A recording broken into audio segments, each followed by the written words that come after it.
Bonjour à tous, notre équipe projet est constituée de 4 étudiants en dernière année d'école d'ingénieur. Florentin et Pierre nous viennent de l'école nationale supérieure de chimie de Montpellier. François est étudiant à l'école Montpellier Supagro et Paolo nous a rejoint du Brésil à l'école de chimie. Le but de notre projet est de valoriser davantage une culture de maïs.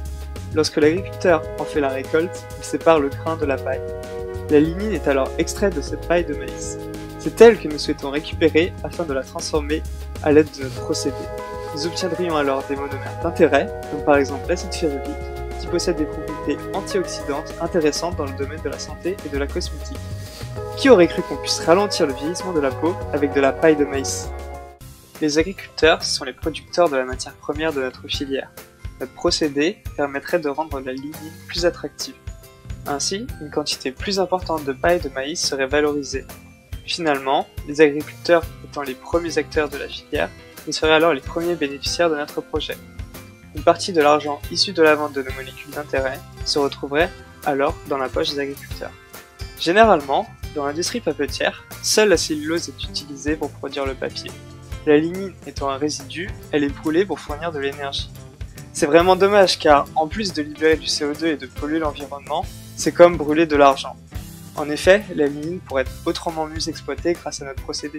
Nous serons capables de la transformer en molécules de haute valeur ajoutée.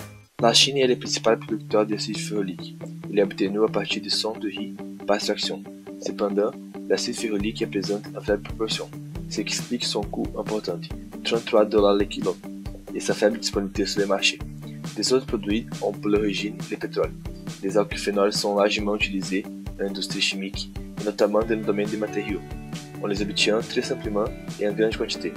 Enfin, l'acide paracumarique est également peu poussé, mais requiert plus d'étapes chimiques. Proposer une voie alternative à partir des ressources renouvelables et locales permettrait de réduire notre dépendance au pétrole et aux importations.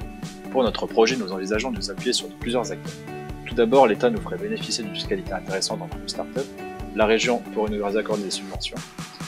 Les industries pourraient nous fournir des locaux et également participer aux investissements. Les business angels nous apporteraient en plus des ressources économiques et leur expertise précieuse.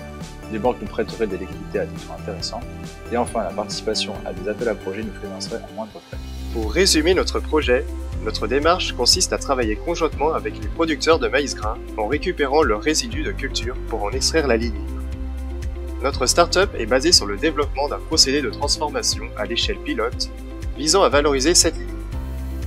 Notre but est de montrer la faisabilité de notre projet.